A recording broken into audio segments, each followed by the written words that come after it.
How does someone go from a Disney Channel kid to a global Hollywood blockbuster star to getting arrested, blacklisted, and quietly pushed out of the industry? How does an actor, praised for his intensity, end up becoming too intense to work with? And how does someone who once had everything find himself years later talking about recovery, faith, and redemption, while his career hangs in limbo? Shia LaBeouf did all of it. From Disney stardom to billion-dollar franchises to real-world trouble that blurred the lines between performance and reality. This isn't just a rise and fall, it's the story of how greatness is built and how it slowly unravels. Get up and get out. Get out. Get out. I have a question for you. Shut the fuck up! Say Christ is Lord. Say Christ is Lord. Say it! Before the fame, Shia LaBeouf grew up in instability, money problems, a chaotic home life, and pressure to grow up fast.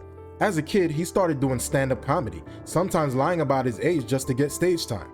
That grind paid off, however, when he landed Even Stevens. Unlike most Disney stars, Shia wasn't just playing a character, he was the energy of the show. Louis.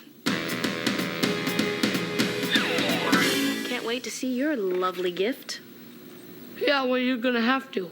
Oh, Lou, not again. No, not again. Of course not. I got her something. Got her, a thing. The jump from child actor to serious film roles is where most careers end. Shia cleared it easily. Holes proved he could lead. Disturbia showed range, intensity, and restraint. He wasn't being carried by nostalgia, he was earning his place. Hollywood had seen enough. Give me one good reason why I shouldn't fail you. Right now. What would your father think?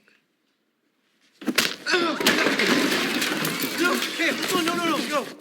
Then came Transformers, global fame, massive box office success, instant franchise status. Shia was suddenly everywhere, the face of big-budget Hollywood. He even stepped into Indiana Jones, a role meant to signal longevity. At this point, his career wasn't fragile, it was bulletproof. Behind the scenes, Shia LaBeouf was known as intense, deeply committed, emotionally invested, and sometimes difficult to work with. As his career progressed, he leaned harder into immersive acting, not just playing characters, but living as them. During the filming of Fury, Shia reportedly went so far into the role of a World War II soldier that he pulled out one of his own teeth, stopped showering, and isolated himself from the rest of the cast to maintain what he believed was authenticity. But Shia, at the time, he was a guy that, when we did Fury together, that was such a wild experience. And, he was this guy who came in, he like pulled his tooth out because he thought his character shouldn't have a tooth. He like cut his face, he didn't shower for 8 months. And at first when I met him, I was like, wow, this guy's just he's just loud, he's wearing his process on his sleeve, showing everybody how hard he's working. It wasn't a publicity stunt. It was how he believed the role should be played.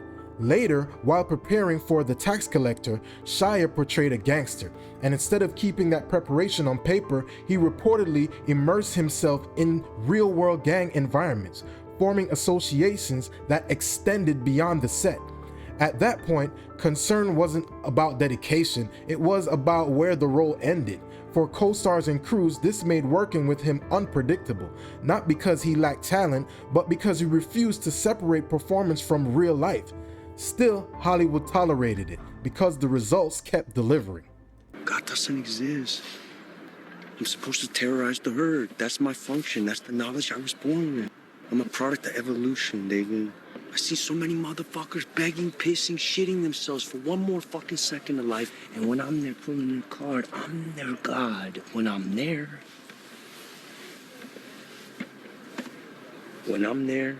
I'm God. But between 2005 and 2017, incidents piled up. Arrests, public intoxication, disorderly conduct, outbursts caught on camera. Each time it was brushed off as another episode, another eccentric artist story, until it stopped feeling isolated. Then came the plagiarism scandal. In 2013, Shia released a short film that was discovered to be almost entirely copied. Even his public apologies were plagiarized. That's when perception shifted. Not edgy, not misunderstood, unreliable. In 2014, Shia LaBeouf abruptly walked out of a press conference for Nymphomaniac. The moment wasn't random. At the time, Shia had publicly criticized director Lars von Trier, suggesting the film's marketing and final edit misrepresented its artistic intent. When journalists pressed him about those comments, instead of explaining, Shia stood up, read a short quote, and walked the fuck out.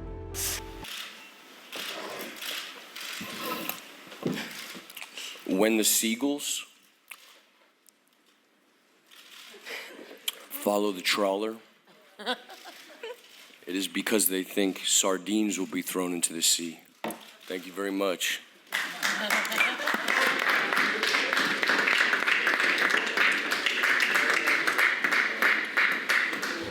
Days later, Shia appeared at the Berlin Film Festival wearing a paper bag over his head that read, "I am not famous anymore."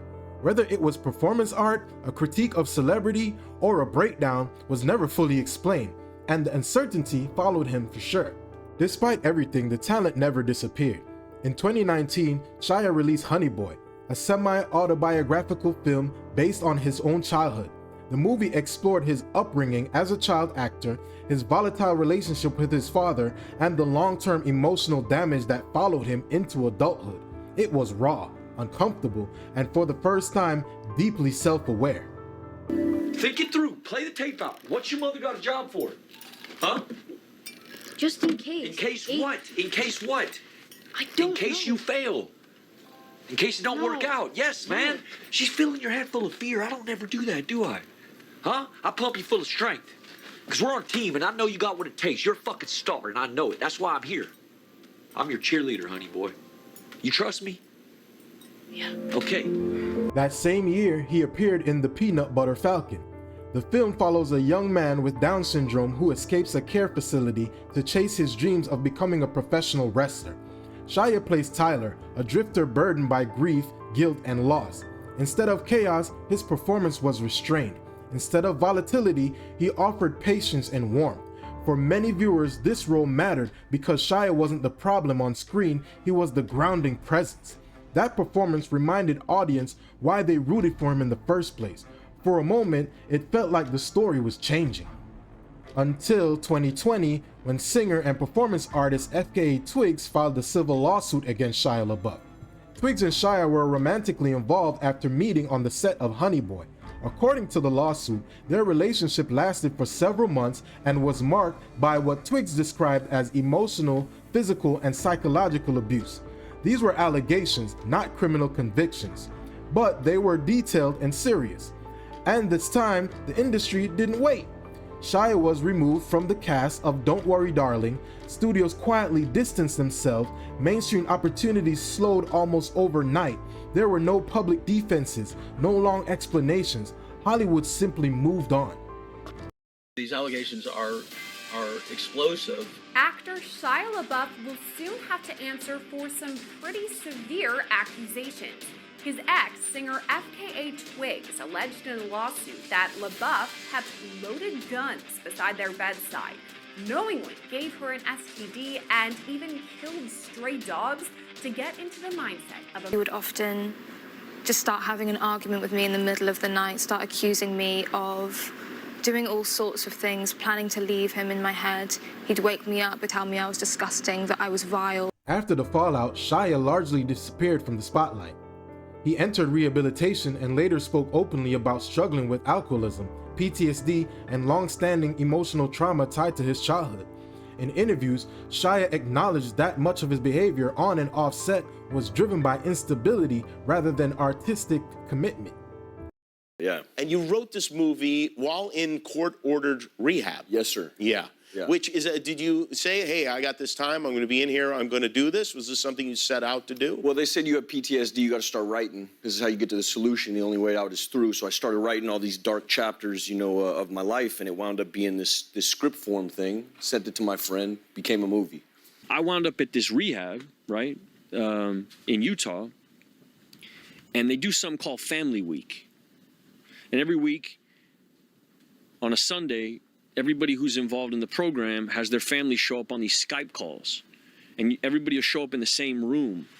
And your mother, your father, your brother, your sister, your wife, your friends, whatever. Just you and the people? Or no, it's you, the whole squad of you that are in this group. Like 12 of us in my class. And everyone's family. Everyone's family pops up on the screen. And week 1, no one shows up. For me, no one. They got the calls. I know they got the calls, but no one showed up. During this period, he also turned to religion. While working on a film role that required him to portray a Catholic priest, Shia began attending church regularly, a process he later said led to a genuine conversion to Christianity. He described faith as a grounding force, something that gave him structure when his life lacked it.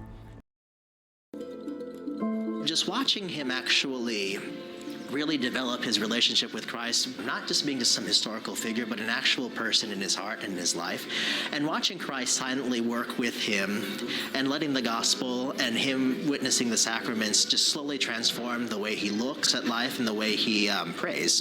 For example, when he first arrived here, he hardly smiled and was just very dead set on wanting to just learn about Padre Pio. But as time progressed, as we got to know each other more and he got to know Christ more, he began to smile a little bit, he began to laugh, became a little bit more human, and he became a little bit more alive. Since then, his career moves have been quieter, fewer headlines, smaller projects, less spectacle. Rather than attempting a public comeback, Shia appeared to focus on stability first, choosing recovery over relevance. Whether that represents lasting change or simply a pause before another chapter is something only time can answer. So what did we learn? Shia LaBeouf didn't fall because he lacked talent. He fell because talent stopped being enough. Hollywood will tolerate intensity, it will tolerate ego, it will even tolerate chaos, but it doesn't tolerate unpredictability forever. Shia's story isn't about one mistake, it's about how a series of fractures slowly collapses something great. Sometimes losing greatness doesn't happen all at once, it happens one headline at a time. So listen, I appreciate y'all checking in. You know how I like to break these things down. But if you're new here, hit that subscribe button and I'll see you on the next one. Peace.